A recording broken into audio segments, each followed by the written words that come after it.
और जवाब देना बहुत दूर की बात, उनको किसी खातिर में न लाया गया, ना ही उन नोटिस की तामील में पेश हुआ गया।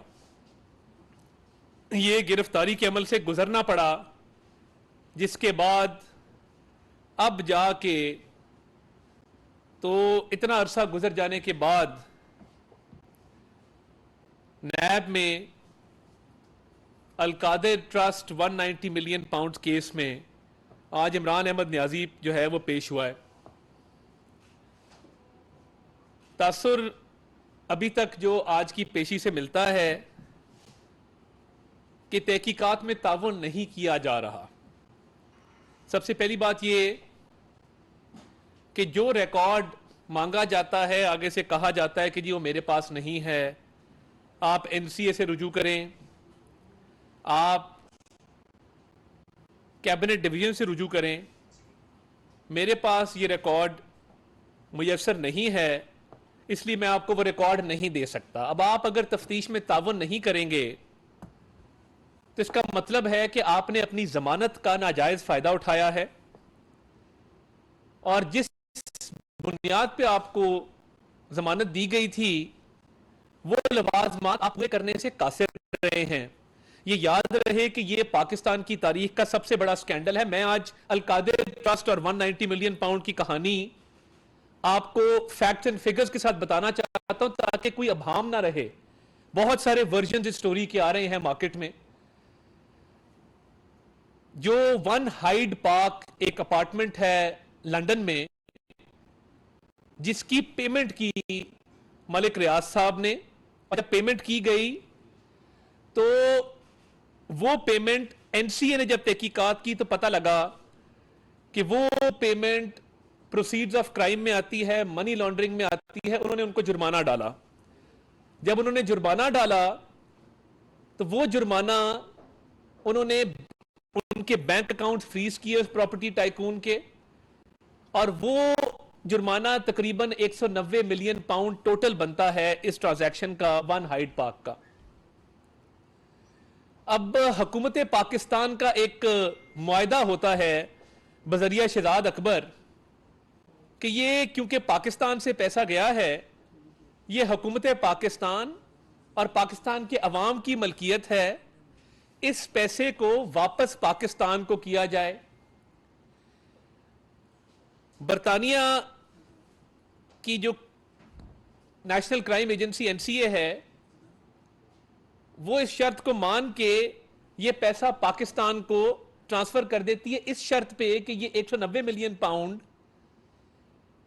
पाकिस्तान के सरकारी खजाने में जाएगा, पाकिस्तान के अकाउंट में जाएगा, पाकिस्तान के अवाम पर खर्च होगा।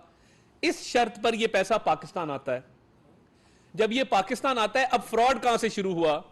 एक तो शहजाद अकबर को भेजा गया यह पैसा पाकिस्तान लाने के लिए, क्योंकि इसमें खुर्द बुर्द किया जानी थी, इसमें फ्रॉड किया जाना था। तो किया क्या? एक मुआहदा और हुआ जो बंद लिफाफे में काबीना के सामने पेश किया गया, जिसको कॉन्फिडेंशियलिटी एग्रीमेंट कहते हैं, राजदारी का एक मुआहदा है। अब वो कॉन्फिडेंशियलिटी एग्रीमेंट चाहिए तो यह था कि काबीना के तमाम मेंबर उसको पढ़ते, क्योंकि हुकूमत पाकिस्तान का मतलब वजीर आजम और तमाम वुज़रा हैं, काबीना है मुस्तफा इंपेक्स केस के बाद। वो खोला नहीं गया और इमरान न्याजी साहब ने जल्दबाजी में उजरत में कहा कि ठीक है मंजूर है, ये पास कर दें बस। फैसल वाडा साहब बोले, तारिक बशीर चीमा साहब बोले, कुछ वुज़रा ने वहां पर सवाल उठाए कि ये आप कैसे कर सकते हैं, हमें बताएं तो सही इस बंद लिफाफे में है क्या। अब पैसा तो जाना था, उस बंद लिफाफे में जो दस्तावेजात थे वो मैंने देखे हैं, वो तो जाना था हुकूमत पाकिस्तान के अकाउंट में। मगर किया क्या? इसी प्रॉपर्टी टाइकून का बैक वक्त एक केस चल रहा था सुप्रीम कोर्ट में 460 अरब रुपए का। अब ये समझने वाली बात है, सुप्रीम कोर्ट ने एक लायबिलिटी अकाउंट बनाया कि जो सुप्रीम कोर्ट ने सिंध गवर्नमेंट का पैसा या सिंध का पैसा है, वो सुप्रीम कोर्ट के लायबिलिटी अकाउंट में जमा होगा। अब इस प्रॉपर्टी टाइकून की दो तरह की लायबिलिटीज हैं। एक जुर्माना जो एनसीए का आ रहा है 190 मिलियन पाउंड का, एक सुप्रीम कोर्ट में अकाउंट है 460 अरब जिसमें जुर्माना जमा होना है सिंध गवर्नमेंट वाले केस का। अब होता क्या है, हेरा फेरी क्या हुई? हेरा फेरी यह हुई कि काबीना ने मंजूरी देकर इमरान न्याजी साहब और शहजाद अकबर साहब ने खुर्द-बुर्द करके जो पैसा हुकूमत पाकिस्तान के अकाउंट में आना था वो सुप्रीम कोर्ट के लायबिलिटी अकाउंट में ट्रांसफर कर दिया। तो ये 190 मिलियन पाउंड हुकूमत पाकिस्तान के अकाउंट में आया ही नहीं, हुकूमत पाकिस्तान को मिला ही नहीं, पाकिस्तान की अवाम पर खर्च हुआ ही नहीं। एक तरफ 190 मिलियन पाउंड है जो जुर्माना है जो बरतानिया की एनसीए ने पाकिस्तान को दिया है, और दूसरी तरफ 460 अरब रुपए का एक अलग से लायबिलिटी है जो रिकवर होनी है उसी प्रॉपर्टी टाइकून से।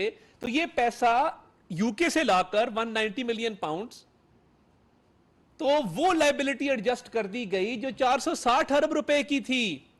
ये है डाका जो इमरान न्याजी साहब ने मारा है।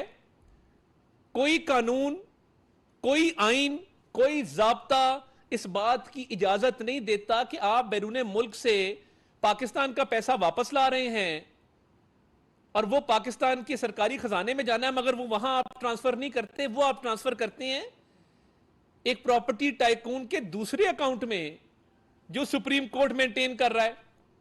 ये हेरा फेरी की गई जिसमें ये 60 अरब नहीं, 60 अरब तो सिर्फ ये 190 मिलियन पाउंड का नुकसान हुआ पाकिस्तानी खजाने को। अगर उस 460 अरब रुपए का भी आप तखमीना लगवा लें जो सुप्रीम कोर्ट का लायबिलिटी अकाउंट था जिसकी बाद में किस्तें कर दी गई, तो ये कई 100 अरब रुपए बनते हैं। अब इसके एवज फायदा क्या लिया, ये जरा डिस्ट्रीब्यूट करें जी ट्रस्ट डीड अल कादिर की। राना वकास साहब अगर हैं तो ये काइंडली तमाम हमारे रिपोर्टर साथियों को दें। अब इसके एवज 458 कनाल जमीन, 458 कनाल जमीन इमरान न्याजी साहब को गिफ्ट की जाती है उसी प्रॉपर्टी टाइकून की तरफ से। इमरान अहमद न्याजी साहब के दस्तखत अगर आप देखेंगे आखिरी सफात पर वो मौजूद हैं कि इमरान अहमद न्याजी साहब ये ट्रस्ट बना रहे हैं उस 458 कनाल जमीन पर जो उस प्रॉपर्टी टाइकून ने ये सारी हेरा फेरी करने के एवज रिश्वत के तौर पे इमरान न्याजी साहब को दिया कि 190 मिलियन पाउंड का आपने डाका मार के पाकिस्तान के सरकारी खजाने में जमा कराए बगैर दूसरी लायबिलिटी अकाउंट में जो सुप्रीम कोर्ट का एक अलग मामला था उसमें जमा करा के डबल फायदा दे दिया उस प्रॉपर्टी टाइकून को और काबीना में बंद लिफाफा पेश किया। उसके बाद ये है इमरान न्याजी के सिग्नेचर, और इसमें मजे की बात क्या है, दूसरे सिग्नेचर हैं बुशरा खान इन्होंने लिखा है। जो इनका आईडी कार्ड है उस पे नाम इनका और आ रहा है, वो मैं नाम नहीं लेना चाहता, यहां पर इखलाकियात के दायरे के अंदर रहना चाहिए। वो आईडी कार्ड साथ अटैच्ड है, आप देख लेंगे। दूसरे सिग्नेचर बुशरा खान, ये लिखा है बुशरा खान, दूसरे सिग्नेचर बुशरा खान साहिबा के हैं। और सबसे मजेदार सिग्नेचर जो है, जो तीसरे सिग्नेचर है, मिस फरत शहजादी। तीसरे सिग्नेचर इस सारी ट्रांजैक्शन में मिस फरत शहजादी के हैं। फरत शहजादी उर्फ फरा गोगी, अल मारूफ फरा गोगी, उनके सिग्नेचर एज फर्स्ट ट्रस्टी इसमें शामिल किए गए हैं। तो मैं हैरान हूं कि ये ट्रस्ट सिर्फ इमरान न्याजी साहब का और बुशरा बीबी का नहीं था। जुल्फी बुखारी साहब ये ट्रस्ट बनाते हैं जमीन लेने के लिए, वो ये ट्रस्ट ट्रांसफर करते हैं इमरान न्याजी को, साथ फरा गोगी को और बुशरा खान साहिबा को। ये तीन लोग ये ट्रस्ट बनाते हैं। शुरू ये होता है 1 करोड़ 50 लाख से, मगर इसके मुख्तलिफ औकात में मुख्तलिफ अकाउंटों में 18 करोड़ रुपए आ रहे हैं, 20 करोड़ रुपए आ रहे हैं। और मैं ये समझने से कासिर हूं कि ये 458 कनाल जमीन है, 20 या 25 जाली स्टूडेंट शो किए गए हैं कागजात में। यानी ये कौन सी तालीम दी जा रही है, कौन से प्रोफेसर हैं? कभी आपका कोई जानने वाला या आपको पता लगा है कि कोई अल कादिर यूनिवर्सिटी में कोई पढ़ भी रहा है और इसका चार्टर भी जाली है? गवर्नमेंट कॉलेज यूनिवर्सिटी लाहौर के साथ इसका एक मुआहदा करवाया गया, ये यूनिवर्सिटी भी नहीं है, इसको यूनिवर्सिटी का दर्जा हायर एजुकेशन कमीशन से हासिल ही नहीं है, इसको एक अफिलिएट कॉलेज बनाया गया।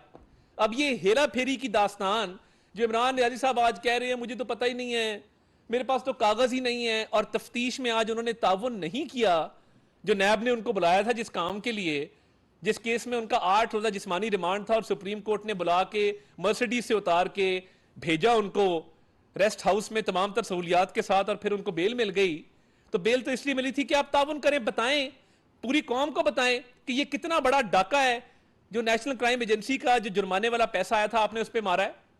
जाली यूनिवर्सिटी है, 458 कनाल जमीन है। फिर खैबर पख्तूनख्वा में एक कानून लाया गया, वो कानून जस्टिस सेठ वकार ने बाद में उसको कलदम करार दिया, वो भी इस प्रॉपर्टी टाइकून और मुख्तलिफ इनके इन्वेस्टर्स के लिए था। वो कानून ये था कि आपको बगैर जमीन के हाउसिंग सोसाइटी बनाने का एनओसी जारी कर दिया जाएगा।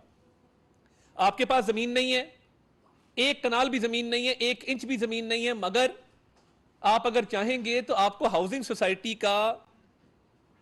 की इजाजत मिल जाएगी, एनओसी जारी कर दिया जाएगा, और आप बाद में फिर जमीन खरीदेंगे उस एनओसी के। बस उस कानून बनाने के भी पैसे लिए गए।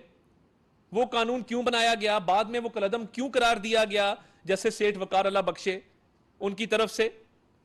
तो ये तमाम तर स्कैम जो किया गया है, जो कौम का कई 100 अरब रुपया इसमें खाया गया है। इमरान नियाजी साहब आज भोले बन रहे थे, हालांकि जब अदालत में पेश हुए तो एहतसाब के जज को उन्होंने कहा कि ये पैसा मैं पाकिस्तान लाया था, क्योंकि अगर हम ये केस लड़ते बरतानिया में तो कई करोड़ रुपए हमारे कौम के जाया हो जाते। मैं तो ये पैसा पाकिस्तान लाया हूं, ये पैसा पाकिस्तान का था, तो मैंने इसकी इजाजत दी कि ये पैसा पाकिस्तान आए। अगली बात गोल कर गए कि इस बात की भी इजाजत दी कि ये पैसा पाकिस्तान के सरकारी खजाने में ना आए, पाकिस्तान की अवाम पे खर्च ना किया जाए, ये सुप्रीम कोर्ट की लायबिलिटी अकाउंट में वो 460 अरब की लायबिलिटी सेटल करने के लिए इस्तेमाल किया जाए। ये हेरा फेरी थी इस बंद लिफाफे की, और ये है वो ट्रस्ट डीड जो मैंने आपको सर्कुलेट कर दी। मजीद दस्तावेजात भी हम हासिल कर रहे हैं, और इसके अंदर बात बिल्कुल वाज़ेह है। पाकिस्तान की तारीख का सबसे बड़ा डाका है। सिटिंग प्राइम मिनिस्टर जिसका नाम इमरान नियाजी था, उसके राइट हैंड शहजाद अकबर ने एक नोट मूव किया काबीना के लिए। हालांकि ऐसे मामलात में जाब्ता यह है कि समरी मूव की जाती है, उस समरी की मंजूरी दी जाती है। यहां पे सिंपल एक नोट मूव किया जाता है शहजाद अकबर की तरफ से, और उसको सीगा राज में रखा जाता है, और शहजाद अकबर ये सारी कहानी बनाता है।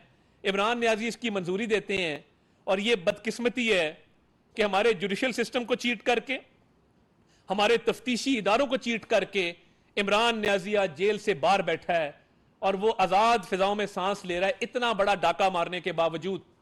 तो फिर जेलें खोल दें, तमाम मुजरिमों को बाहर निकाल दें।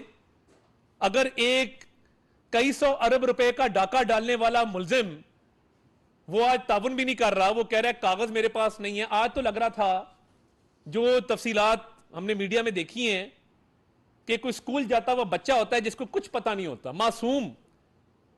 तो ये जो कौम को बगावत पे उकसाते हैं और कौम को गलत राह पे लगाते हैं, और ये मुट्ठी भर टोलियों में जो कौमी सलामती पे हमले करते हैं, कौमी सलामती के इदारों पे हमले करते हैं, वो इसलिए था कि ये 190 मिलियन पाउंड और जो 460 अरब रुपया सुप्रीम कोर्ट की लायबिलिटी उस पर पर्दा डालने के लिए इस केस में गिरफ्तारी की वजह से कैप्टन कर्नल शेर खान के मुजस्मे की बेहुरमती की गई।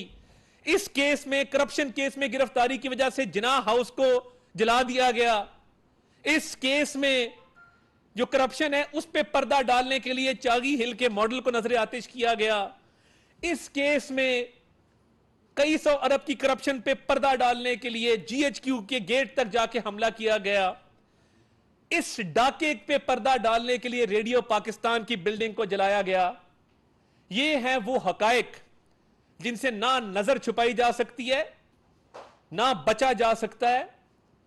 देर सवेर इसका हिसाब हर हाल में देना होगा कि ये कई 100 अरब रुपए का डाका जब मारा, बेदर्दी से मारा, इस मुल्क के और कौम के, गरीब कौम के पैसे को लूटा, और आज कौमी सलामती के इदारों पर हमला करके रोज बाहर मगरबी की दुनिया को अपीलें कर रहे हैं। आज भी इनका ट्विटर अकाउंट कह रहा था इंपोर्टेड हुकूमत ने जाली केस बनाए। तो फिर आप इंपोर्टेड हुकूमत है तो फिर बाहर क्यों हाथ जोड़ रहे हैं अमेरिकी कांग्रेस वुमन के आगे? उसके तरले मिन्नत क्यों कर रहे हैं? उनसे मदद क्यों मांग रहे हैं कि इंसानी हकूक की खिलाफ वर्जियां हो रही हैं? यानी जिस पर आप इल्जाम धरते हैं कि आपकी हुकूमत का खात्मा जिन्होंने किया, आज उन्हीं से मदद मांग रहे हैं। क्या हम कोई गुलाम है? हां, तुम गुलाम हो। तुम गुलाम भी हो, तुम चोर भी हो, तुम डाकू भी हो, तुमने डाका भी मारा है और तुम्हें जवाबदेह होना पड़ेगा। कौम को इसका जवाब देना पड़ेगा और इसमें इंशाअल्लाह ताला इमरान नियाजी को सजा होगी और यह सजा से बच नहीं सकता। इतने इररिफ्यूटेबल डॉक्यूमेंट्स और हमारे पास सबूत आ गए हैं कि इससे बचना नामुमकिन होगा। नाम बता दें। नासिर बट पब्लिक टीवी से। सर, खान साहब ने आने से पहले 80% इम्कानात हैं आज गिरफ्तारी के, यानी कि उनको भी लग रहा था कि इस केस में गिरफ्तारी मुमकिन है। नहीं, देखें, इसमें क्योंकि